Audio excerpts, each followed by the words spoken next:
Hello. హ్మ్. బాగున్నారా అండి? చాలా రోజులైంది మాట్లాడి. అంటే ఈ మధ్య నేను ఊరెళ్ళాను. యూఎస్ నుంచి ఇండియా వెళ్ళాను ఒక 1 మంత్‌కి. ఆహ్, బ్యాక్ వచ్చిన తర్వాత సరే చాలా రోజులైంది కదా! మళ్ళీ మాట్లాడదాం అనుకున్నాను. సో, ఆహ్, నాకు ఈ ట్రిప్‌లో గాని, మొత్తం ఈ రీసెంట్‌గా జరిగిన ఇన్సిడెంట్స్ మూలాన గాని, లైక్ ఎలక్షన్స్ అయినాయి, ఒలింపిక్స్ అయినాయి. చాలా మంది చాలా సాధించారు వీటిల్లో. అలానే కొంతమంది చాలా బాగా చేశారు. కొంతమంది మామూలుగా చేశారు. సో, ఇవన్నీ అబ్జర్వ్ చేస్తుంటే నా లైఫ్‌లో నాకు కొన్ని అలాగా కొన్ని అవార్డ్స్ బాగా చేశావన్న ప్రశంసలు అవి వచ్చాయి. ఇవన్నీ చూస్తే ఈ బాగా చేయటం అన్నది ఏమిటి అనేది ఒక థాట్ వచ్చింది. అంటే ఎవరైనా ఒక పనిని చేశారు. అంటే అందరికన్నా బాగా చేశారు అన్నట్టుగా మీనింగ్ వచ్చేట్టుగా చెప్తుంటారు. అంటే మనందరం రకరకాల పనులు చేస్తుంటాం. అంటే ఒక్కొక్కళ్ళం వాళ్ళ ప్రొఫెషన్ బట్టి నేనైతే సాఫ్ట్‌వేర్ డెవలపర్‌నయితే సాఫ్ట్‌వేర్ డెవలప్ చేస్తాను. మేస్త్రినైతే ఇల్లు కడతాను. హోమ్ మేకర్ అయితే ఇంట్లో కుకింగ్ చేస్తాను, క్లీనింగ్ చేస్తాను. లేకపోతే నేను స్పోర్ట్స్ పర్సన్ అయితే ఆటలాడతాను. ఒలింపిక్స్ లాంటి దాంట్లో లేకపోతే ఎక్కడైనా. అలాగా రాజకీయ నాయకుడినైతే ఎలక్షన్స్‌లో ఉంటాను. బ్యాంక్‌లో అయితే ఆఫీసుల్లో అయితే ఆఫీసులో పనిచేస్తాను. బ్యాంక్ అవ్వచ్చు, గవర్నమెంట్ అవ్వచ్చు ఏదైనా. అలాగా మనం పనులు చేస్తూనే ఉంటాం. ఈవెన్ ఏదైనా రోజు మొత్తం మీద ఏదో ఒక పని చేస్తూనే ఉంటాం. సో, ఈ పని చేయటంలో బాగా చేయటం ఏంటి? అన్నది ఆలోచనొచ్చింది. ఒకళ్ళు బాగా చేయటం ఏంటి? ఆ బాగా చేయటానికి గుర్తింపు రావాలి. అందరూ చుట్టూతా ఉన్నవాళ్ళు కూడా గుర్తింపొస్తారు. కానీ చూసినప్పుడు మనకు కూడా గుర్తింపొస్తే బావుంటుంది. మనం కూడా చేయాలని అనిపిస్తుంటుంది. సో, ఆ పని ఏదైనా మనం తీసుకుంటే ఆ పని బాగా ఎలా చేయాలి? అన్నది ఆలోచనొచ్చింది. సో, ఇందులో హ్మ్. చూస్తే మనం కొన్ని విషయాలను ముందర అర్థం చేసుకుంటే, మనం పని బాగా చెయ్యాలి అనుకుంటే గనక, ఆ మనం అన్నదాన్ని ఒకటి అర్థం చేసుకోవాలి. పని అన్నదాన్ని ఒకసారి అర్థం చేసుకోవాలి. బాగా చేయటం అంటే ఏంటో అర్థం చేసుకోవాలి. దాని తర్వాత ఈ 3 చూసిన తర్వాత మనం ఏం చేద్దామంటే, వాటి టెక్నిక్స్ ఏంటి? బాగా చేయటానికి ఏం వాడాలి? ఎలా అప్రోచ్ అవ్వాలి? అన్నది మనం దాని తర్వాత చివరికి మాట్లాడుకుందాం. సో, అయితే క్విక్‌గా ఈ మూడిటి గురించి మాట్లాడుకుంటే, మనం అంటే మనం మనకి 2 మేజర్ కెపాసిటీస్ ఆర్ కేపబిలిటీస్ ఉన్నాయి. అంటే బలాలున్నాయి. ఒకటి మానసికం అంటే బ్రెయిన్ పవర్. మనం మనకున్న బ్రెయిన్ పవర్, బ్రెయిన్ కెపాసిటీ అనుకుందాం. అది. అలాగే physical mental power, physical power అనొచ్చు. ఆహ్, ఫిజికల్‌గా అంటే నాకు ఇంత బలం ఉంది, అంత బలం ఉంది. చేతులతో ఇది చేయగలను, కాళ్ళతో పరిగెట్టగలను, బాగా మాట్లాడగలను, లేకపోతే పాట పాడగలను. ఇలాగ రకరకాల ఫిజికల్ బలాలు కొన్ని ఉంటాయి. హ్మ్. ఫిజికల్‌గా కొంత బలం ఉంటుంది మనకి. బికాజ్ ఆఫ్ ఫిజికల్ అవయవాల మూలన. అలానే మెంటల్‌గా పవర్ ఉంటుంది. అంటే ఆలోచన శక్తి గాని, లేకపోతే గ్రహణ శక్తి గాని, ఒకదాన్ని అర్థం చేసుకోవడం గాని, ఒకదాన్ని అనలైజ్ చేయటం గాని, ఒకదాని మీద డెసిషన్స్ తీసుకోవటం కానీ, ఇలాగ అవి మెంటల్ పవర్ అన్నమాట. సో, ఈ 2 కలిపితే మనం ఈ 2 కలిపే చేస్తాం ఏ పని చేసినా. Even cooking చేయాలనుకోండి. ఈవెన్ అంటే ఎందుకంటున్నానంటే ఫిజికల్‌గా అనిపిస్తుంది కుకింగు. కానీ దానిలో చాలా మెంటల్ కెపాసిటీ వాడతాం అన్నమాట. అంటే ఏదేది ఎంత పాలలో వేయాలి, ఏ టైంలో ఏ పని చెయ్యాలి, ఆ ప్రాసెస్ కరెక్ట్‌గా లేకపోతే కరెక్ట్‌గా రాదు రిజల్ట్. హ్మ్. అందుకని చెప్పి కుకింగ్ చేసినా, స్పోర్ట్స్‌లో 100 మీటర్ డాష్ పరిగెట్టినా, లేకపోతే ఒక ఎంసెట్ ఎగ్జామ్‌కి ప్రిపేర్ అయినా, ఏం చేసినా కూడా ఆహ్, మెంటల్ పవర్ యూజ్ చేస్తాం. సో, మెంటల్ పవర్ అన్నది కంపల్సరీగా యూజ్ చేయాలి. ఈవెన్ ఒక తాపీ మేస్త్రి ఒక ఇల్లు కట్టాలన్నా కూడా ఆలోచిస్తాడు కదా! ఎలాగా ఇటుకలు ఎలా పెట్టాలి? లేకపోతే డిజైన్ ఎలా ఉండాలి? ఆలోచించి కడతాడు. సో, ఫిజికల్ పని ఉంటుంది. అంటే భౌతికంగా మనం చెయ్యాలి అవన్నీ. కానీ ప్రతి ఏది చేయాలన్నా కూడా దాని ఎనకాతల హ్మ్. మన మన బ్రెయిన్ డ్రైవ్ చేయకపోతే మనం ఫిజికల్‌గా ఏమి అంత చేయలేమనమాట. సో, అందుకని దాన్ని మెంటల్ పవర్‌ని మానసిక సామర్థ్యం అంటాం. ఓకే. లేకపోతే బ్రెయిన్ పవర్ అనుకుంటాం ఇంగ్లీష్‌లో అయితే. ఫిజికల్ పవర్‌ని మన బలం. మనం ఆహ్, ఏ బలం ఉంటే ఆ పది. అంటే చేతులకి బలం ఉండొచ్చు, కాళ్ళకి బలం ఉండొచ్చు, ఫిజికల్‌గా రకరకాల బలాలు చూపు ఉండొచ్చు. అలాగా. హ్మ్. ఆహ్, ఇవి ఈ ఇవి కాకుండా ఇది మనం అనుకుంటే ఇప్పుడు పని. పని అన్నదానికి ఇందాక నేను చెప్పినట్టు రకరకాల పనులు చేస్తాం. కానీ అది ఆ పని ఈ పని అంటే ఏ వర్క్ చేసినా దానిలో ఏమవుతుందంటే కొన్ని ఇన్పుట్లు తీసుకుంటాం. అంటే కొన్ని వస్తువులో, కొన్ని మెటీరియల్, కొన్ని ఏదో తీసుకుంటాం. లేకపోతే ఏమీ లేకపోయినా మన ఫిజికల్ బలమే అది వస్తువు అవుతుంది అనమాట. అందులో వాడే వస్తువు అవుతుంది. దాని మీద కొంత కృషి చేస్తాం. ఒక ఫలితం తెప్పిస్తాం దాని నుంచి. దాన్ని మనం పని అనుకోవచ్చు. ఇప్పుడు ఒలింపిక్స్‌లో రన్నర్ అనుకోండి. రోజు కృషి. తన బలాన్ని పెంచుకోవటం, తనదని అదంతా ఇన్పుట్ అన్నమాట. రోజు ఎక్సర్సైజ్ చేయటం, రోజు దానికి ఫుడ్ పెట్టడం, బాడీకి సరైన ఫుడ్ పెట్టడం. అవన్నీ ఇన్పుట్స్. కృషి చేస్తారు దాని మీద. చేసేటప్పటికి అక్కడికెళ్ళి రన్ చేసి మెడల్ సాధిస్తారనమాట. అది ఫలితం. సో, అది మొత్తాన్ని మనం పని కింద చూస్తున్నాం. ఆ పని దాని తర్వాత ఆహ్, మనం పని చేయటం, బాగా చేయటం.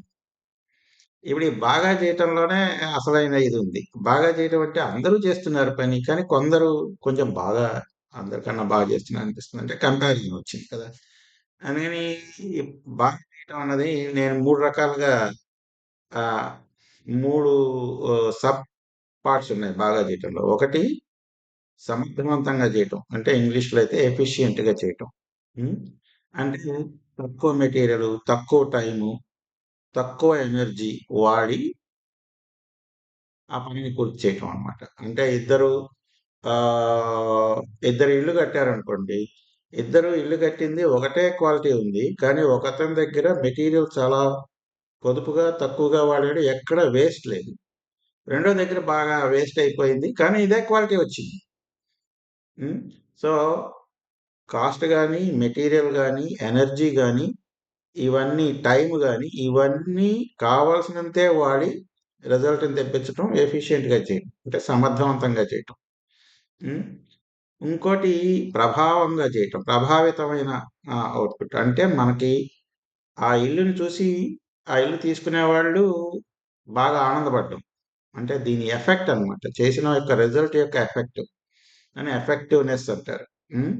ఆఫీస్‌లో అయితే ఆఫీస్‌లో నేను సాఫ్ట్‌వేర్ ఒకటేదో డెవలప్ చేశాను. Software if it is effective అంటే దానికి అనుకున్న హ్మ్, ఉద్దేశం పూర్తయిందనుకోండి. దానికి దేనికోసమైతే అది చేశామో అది రిజల్ట్ వచ్చిందంటే దాన్ని ఎఫెక్టివ్ అంటారు. మూడోది ప్రొడక్టివ్. ప్రొడక్టివ్ అంటే మళ్ళీ అగైన్ ప్రొడక్టివ్ అన్నది ఎక్కువ మన హ్మ్, మన గురించి ఆలోచించినప్పుడు మనకున్న శక్తి, టైము యూజ్ చేసి ఎంత అవుట్‌పుట్ తీసుకొచ్చాం. మనకున్న శక్తి, టైం యూజ్ చేసి ఎంత తక్కువ యూజ్ చేసి అంత ఎక్కువ అవుట్‌పుట్ తీసుకోవచ్చు. అది ప్రొడక్టివ్. ఎంతంటే ఎంత ఎక్కువ ఫలితాన్ని తీసుకొచ్చాం. మనకున్న శక్తి, మనకున్న టైము యూజ్ చేసి ఎంత ఫలితాన్ని తీసుకొచ్చాం. ఎక్కువ ఫలితాన్ని తక్కువ దాంతో చేస్తే ఎక్కువ ప్రొడక్టివ్ అన్నమాట. అలాగే ఎఫిషియన్సీ, ఎఫెక్టివ్‌నెస్ అండ్ ప్రొడక్టివ్. సామర్థ్యం, ప్రభావం అండ్ ఉత్పాదకత అంటే ప్రొడక్టివిటీ అంటే. ఈ 3 బాగా ఉన్నప్పుడు వాళ్ళు మిగతా వాళ్ళ మీద బాగా చేశారనిపిస్తుంది. మీరిది ఇప్పుడు ఎలక్షన్ రిజల్ట్స్‌లో చూసినా మీకు కనిపిస్తుంది. హ్మ్. అలానే స్పోర్ట్స్‌లో చూసినా కనిపిస్తుంది. మీ ఆఫీస్‌లోనే మీరు మిగతా వాళ్ళతో కంపేర్ చేసుకుంటే ఎక్కడ ఎక్కువ రికగ్నిషన్ అంటే సామర్థ్యం వీటిల్లో ఏంటంటే ఆఫీసులో వాటిలో కమ్యూనికేషన్ అనేది కూడా ఒక సామర్థ్యం ఆఫీసులో. అందుకని అది కూడా లెక్కలోకి తీసుకోవాలి. సో ఇలా అన్నీ తీసుకొని మనం మనం కంపేర్ చేస్తే మనకు తెలుస్తుందనమాట. ఎవరు బాగా చేస్తున్నారు అనేది. సో, ఎవరు చేస్తున్నారు? ఏ పని చేస్తున్నారు? ఎంత బాగా చేస్తున్నారు? సో, ఈ 3 అనమాట. ఈ మూడిట్లో ఈ బాగా చేయటానికి, ఏ పనైనా చేయటానికి కావాల్సింది ఫిజికల్ బలంతో పాటు మెంటల్ బలం. అంటే మానసిక అంటే మామూలుగా చెయ్యి ఇలా కదపాలన్నా కూడా మైండ్ పనిచేస్తుంది. ఇప్పుడు నేను చూడాలన్నా, మాట్లాడాలన్నా మైండ్ పనిచేస్తుంది. పడుకోవాలన్నా మైండ్ పనిచేస్తుంది. సో, మైండ్ పనిచేస్తూనే ఉంటుంది ఎప్పుడు. కానీ కొన్ని కొన్ని పనులు చేసినప్పుడు దానికి ఇప్పుడు అంటే నిద్రపోవడానికి కూడా పనిచేస్తుంది గానీ, అది బాడీని కీప్ చేయటానికి. కానీ పని చేయటానికి లెట్ అస్ సే నేను ఇవాళ వంకాయ కూర వండుదాం అనుకుంటున్నా. కానీ ఆ వంకాయ కూర వండటానికి కావాల్సిన రెసిపీ కానీ, దాని స్టెప్స్ గానీ, దాన్ని ఎలా తరగాలి, ఏ సైజ్ తరగాలి, ఏమేమి వెయ్యాలి, ఎంతెంత ఎయ్యాలి, అవన్నీ కూడా మైండ్ డిసైడ్ చేస్తుంది. సేమ్ వే ఆఫీస్‌లో ఒక స్పీచ్ ఇవ్వదలుచుకున్నాను. ఆ స్పీచ్ ఎలా ఇవ్వాలి? లేకపోతే ఒక 20 మందికి ఒకటేదో టీచ్ చేయదలుచుకున్నాను. అది ఎలా టీచ్ చేయాలి? అన్నిటికీ మైండ్ ఒక ప్రోగ్రామ్ డెవలప్ చేయదలుచుకున్నాను. ఎలా చేస్తాను? అన్నిటికీ మైండ్ పనిచేస్తుందన్నమాట. కొన్నిటికి కొంచెం ఎక్కువగా పనిచేస్తుంది. ఎక్కువ డీప్‌గా పనిచేస్తుంది. కొన్నిటికి ఫిజికల్ వర్క్‌కి పవర్ అంతా ఫిజికల్‌గా బాడీకి ఇవ్వాలి కాబట్టి తక్కువ పవర్ తీసుకొని తక్కువ దాంతో చేస్తుందన్నమాట. అంటే జస్ట్ పరిగెట్టాలి. మైండ్ పవర్ అంతా ఏం చేస్తుంది? బాడీలో ఉన్న పవర్ అంతా కాళ్ళకి వీటికి ఇచ్చేసేసి మైండ్ మినిమంగా కరెక్ట్‌గా పరిగెడుతున్నావా లేదా అన్న దగ్గర దాకా పనిచేస్తుందన్నమాట. కానీ ఓవరాల్‌గా అక్కడ కూడా 100% కావాలి మైండ్‌ది. సో, ఇలా చూసుకుంటే ఈ మైండు మొత్తం డైరెక్ట్ చేస్తోంది మనని అనుకున్నప్పుడు, ఆ మైండ్ పవర్ ఎక్కడ యూజ్ చేస్తోంది అన్నది ఆలోచిస్తే మనకి హ్మ్, మైండ్ మూడిటి మీద పెట్టగా ఉంది. ఒకటి ఇప్పుడున్న పని, ఎదురుగుండా ఉన్న పని మీద ప్రెజెంట్. రెండోది ఇంతకు ముందు జరిగిపోయిన ఈవెంట్స్ మీద. అంటే పాతవి హిస్టరీ. నిన్నెలా జరిగింది, మొన్నెలా జరిగింది, ఇలాంటి వాటి మీద కూడా ఆలోచనలొస్తాయి. మూడోది ఇక ముందు జరగబోయేవి. అంటే రేపు అలా ఉంటే బావుండు, రేపు ఇక్కడికెళ్తే బావుండు, రేపు ఆ పని చేస్తే బావుండు, నాకు ఇదొచ్చేస్తే బావుండు, నాకు ఆ 2,000,000 వచ్చేస్తే బావుండు, లేకపోతే నేను ఉత్తినే గెలిచేస్తే బావుండు ఈ స్పోర్ట్స్‌లో. ఇలాగేవో ఫ్యూచర్ గురించి. హ్మ్. అది కావాలి, ఇది కావాలి, ఏవో ఒకటి ఫ్యూచర్ గురించి. లేతే ఇది అవుతుందా లేదా అని టెన్షను. ఇది ప్రామిస్ చేశాను చేయగలనా లేదా అని టెన్షన్. అంటే అవన్నీ ఫ్యూచర్ గురించి. ఫ్యూచర్ గురించి ఆలోచిస్తుంది. పాస్ట్ గురించి ఆలోచిస్తుంది. ప్రెజెంట్ గురించి ఆలోచిస్తుంది. అంటే మనకున్న మైండ్ పవర్‌లో కొంత ఫ్యూచర్‌కి పోతుంది. కొంత పాస్ట్‌కి పోతుంది. కెపాసిటీ 100 యూనిట్లు అనుకోండి. పాస్ట్, ఫ్యూచర్ థింకింగ్ ఉండటం వలన ఆ 100 యూనిట్లలో మూడొంతులు ఈ పాస్ట్ ఫ్యూచర్‌కి పోతుంది. అంటే ఎదురుగుండా ఉన్న పని మీద మనకున్న 100 యూనిట్ల కెపాసిటీలో 10 యూనిట్లో, 20 యూనిట్లోనే పెడుతున్నాం. పెడుతున్నాం కాబట్టి అలా వస్తోంది ఔట్‌పుట్. అదే 100 యూనిట్లు ఎదురుగుండా ఉన్న పని మీద పెట్టామనుకోండి. అంటే ఫ్యూచర్ గురించి ఆలోచనలు తగ్గించుకొని, పాస్ట్‌లో జరిగిన వాటి గురించి ఆలోచనలు తగ్గించుకొని, ఎదురుగుండా ఉన్న పని మీద దృష్టి పెడితే అది పూర్తిగా అంటే మిగతా ఎవరు చేయలేనంత బాగా మీరు చేయగలరు ఆ ఎదురుగుండా ఉన్న పని. అంటే ఆఫీస్‌లో ఉన్నవాడు ఆఫీస్ పని, ఇల్లు కట్టేవాళ్ళు ఇల్లు పని, మే కొ కొ కుకింగ్ చేసేవాళ్ళు కుకింగ్ చేసే పని వాటెవర్. ఏ పనైనా అవ్వచ్చు. హ్మ్. ఏ పని చేస్తున్నా కూడా ఆ పని మీదే ఉందనుకోండి 100% బ్రెయిన్ కెపాసిటీ ఉంటే ఏమవుతుందంటే మీరు మిగతా వాళ్ళందరికన్నా కూడా చేస్తారు. ఎందుకంటే మిగతా వాళ్ళకి కూడా ఇదే పరిస్థితి. వాళ్ళది బ్రెయిన్ ఫ్యూచర్ గురించి, పాస్ట్ గురించి ఆలోచిస్తుంది. సో, మీరు ఆటోమేటిక్‌గా స్టాండ్ ఔట్ అవుతారనమాట అందరిలోకి. అయితే ఏంటంటే దీనిలో ఒక పెద్ద ఆహ్, రిస్కు నేను దాన్నైతే ఆహ్, దెయ్యభూతం అనాలనిపిస్తుంది. మెయిను మనకి బ్రెయిన్ పవర్‌ని పూర్తిగా ఆక్యుపై చేసేసేది. దాన్ని లాగేసేది ఏంటంటే ఎమోషన్. అంటే రాగద్వేషాలు. ఎవరి మీద కోపమో, ఎవరి మీద ప్రేమో, లేకపోతే ఎవరి మీద ఏదో ఒక ఎమోషన్. జెలసీనో ఏదో ఒక ఎమోషన్.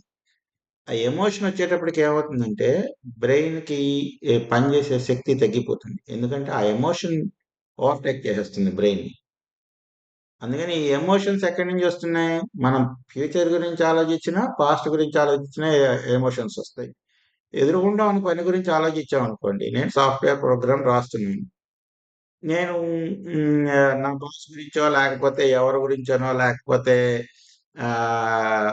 వాళ్ళు మెచ్చుకుంటారా లేదా అనో, లేకపోతే నేను ఇంటి దగ్గర ఇలా ఇన్సిడెంట్ జరిగిందనో, ఇలాగ పాస్ట్ గురించి గాని, ఫ్యూచర్ గురించి గాని ఆలోచనలు ఎమోషన్స్ మూలాన వస్తాయి. సో, దాంతో ఏమవుతుంది మీది 90% ఆఫ్ బ్రెయిన్ పవర్ వాటికెళ్ళిపోతుందనమాట. అందుకని ఎమోషన్ కొంత తీసేసి, కొంత మనం ఫ్యూచర్ గురించి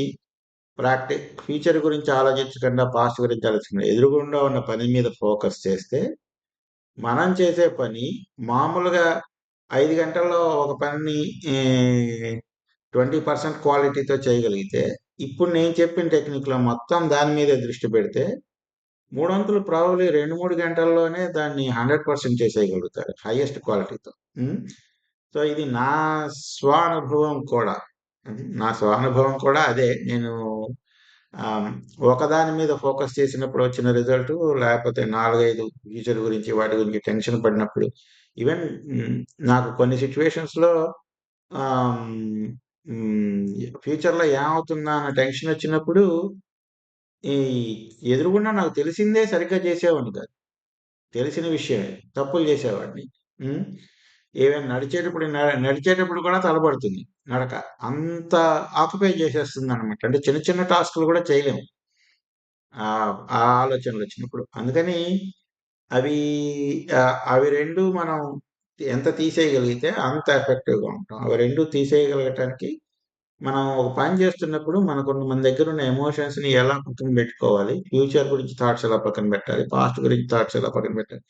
ఇవి గనక మనం ప్రాక్టీస్ చేస్తే మన బ్రెయిన్ పవర్ ఎక్కువ ఎదురుగుండా ఉన్న పని మీద ఉంటుంది. అది చాలా సక్సెస్‌ఫుల్‌గా అంటే సమర్థవంతంగా ఉంటుంది, ఎఫిషియెంట్‌గా ఉంటుంది, స ఆహ్, ప్రభావతంగా ఉంటుంది, ఎఫెక్టివ్‌గా ఉంటుంది, ప్రొడక్టివ్‌గా గూడా ఉంటుంది. హ్మ్. ఇదే ఇవాళ నేను మాట్లాడదలుచుకుంది. Hope you liked it. హ్మ్. ఇంకా ఏమన్నా వేరే దీని మీద క్వెషన్స్ అవి ఉంటే గనక మళ్ళీ తర్వాత మాట్లాడదాం. హ్మ్. వాళ్ళకి thank you. Thank you for your time.